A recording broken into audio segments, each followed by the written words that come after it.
mahasiswa KKNJ Yogyakarta, terus prodinya satu kebidanan. Terus saya nanya-nanya informasinya dari Bu Luftu sama Pak RT. Terus saya konsul, disuruh konselingnya tentang keluarga berencana karena sasarannya tuh di lingkup kebidanan tuh ada ibu hamil, balita, bayi, ibu nifas, remaja gitu-gitu kan Bu. Cuman karena itu nggak ada masalah kesehatan kan bisa menularnya. Jadi saya dikonsul disuruh ini keluarga berencana aja gitu. Terus ini saya ada lembarnya nanti bisa dibaca bareng-bareng.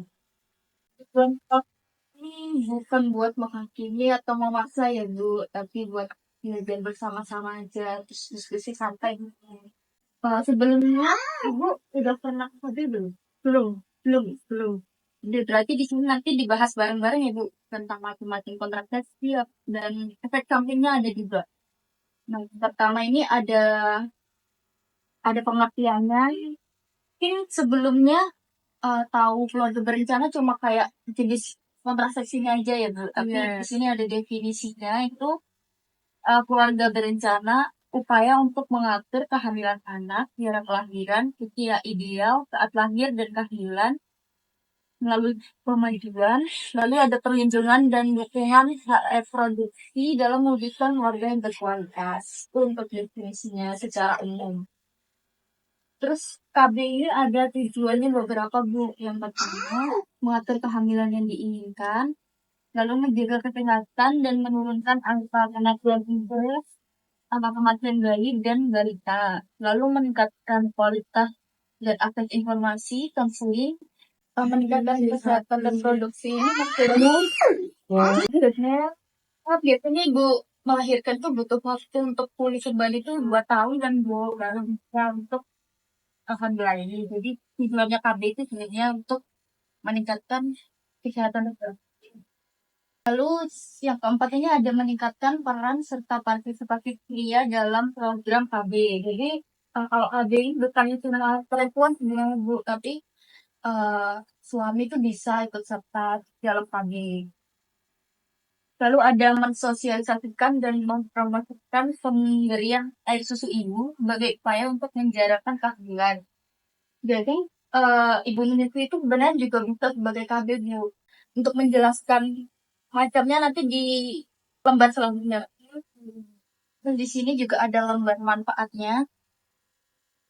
Di sini manfaat yang pertama itu mencegah komplikasi kesehatan terkait kehamilan, lalu memberdayakan dan meningkatkan peran masyarakat.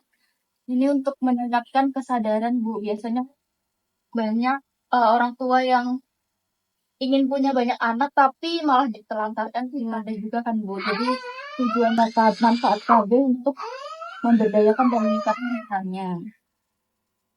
Lalu ada meningkatkan mutu pendidikan misalnya pada pasangan yang muda itu perempuannya pengen masih berkuliah atau sekolah itu bisa dengan menggunakan KB ini. Lalu ada mengurangi angka kehamilan pada remaja. Ini dengan sosialisasi seperti ini biasanya remaja jadi tahu untuk menunda kehamilan sebelum masa reproduksi yang baik. Di bawah, di atas 21 tahun. Lalu ada membantu perlambatan jumlah penduduk karena agar pembangunan itu merata dan berkelanjutan. Lalu ini ada jarak kelahiran ideal, Bu. Di keluarga berencana ini kan dari tadi membahas jarak kelahiran ideal. Jadi menurut Badan Kependudukan Keluarga Berencana Nasional ini menyarankan jarak yang ideal antara kelahiran dan kehamilan minimal 33 bulan. Dan disetujui oleh WHO merekomendasikan orang tua untuk menunggu paling tidak 24 bulan. Terus ini ada macam-macam alat kontrasepsinya, Bu. Sebelumnya tadi belum pernah ya, Bu? Belum. Di sini kalau alat kontrasepsi itu ada 2 metode sih, Bu. Ada yang metode alami sama hormonal. Yang KB alamiah ini ada metode kalender, Bu. Jadi biasanya menggunakan kalender atau tanggalan. Biasanya tuh mencatat siklus menstruasi dan dilihat kapan suburnya atau tidak suburnya dari pada saat tidak subur itu bisa melakukan hubungan seksualnya. Terus metode suhu basal ini diukur pada saat bangun tidur pagi hari sebelum beraktivitas. Lalu biasanya tuh suhu normal tuh 36, tapi kalau pas lagi subur berarti naik 0,3 sampai 0,5. Dan itu disarankan berhubungannya pada saat masa tidak subur itu. Terus yang selanjutnya ada metode lendir cervix. Jadi metode lendir cervix ini metode mengamati kualitas lendir cervix setiap hari. Jadi dilihat menggunakan jari yang bersih. Periode suburnya ditandai jika lendirnya jernih, encer, ataupun licin. Tapi kalau yang tidak subur itu kental ataupun kering itu bisa. Lalu yang selanjutnya ini ada metode sintotermal, Bu. Jadi metode ini menggabungkan metode lendir cervix dan suhu basal untuk menentukan masa subur atau tidak suburnya. Lalu ada metode amenorelaktasi, ini yang tadi Ibu menyusui. Jadi kalau Ibu menyusui itu selama 6 bulan bisa sebagai alat kontrasepsi tersebut, Bu. Jadi selama ibunya belum haid atau anaknya belum kurang dari 6 bulan itu bisa sebagai menjalankan pada bulan. Terus ada senggama terputus adalah metode KB tradisional di mana pria menarik penis dengan ejakulasi yang disebut juga coitus interruptus. Tapi biasanya KB alamiah ini jarang digunakan sih, Bu, karena apa ya, kekurangannya tuh harus konsisten sama harus teliti gitu. Makanya jarang sih, Bu, orang awam pakai metode alamiah. Mungkin ada beberapa yang menggunakan metode yang menyusui tadi sama senggama, tapi yang lainnya kayaknya jarang. Terus ada juga ini KB alamiah yang dengan alat seperti kondom.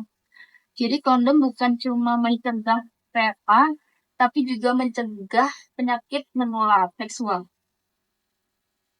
Lalu yang selanjutnya ini ada yang kontrasepsi hormonal. Sebelumnya Ibu ada keinginan mau pakai KB apa gitu ya?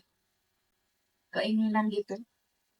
Awalnya tuh mau kan kalau maksudnya kalau hormonal kan nggak mau tentunya. Terus setelah itu pengennya pasang IUD, ya aku udah rencana mau pasang, cuman Atau yang kemarin?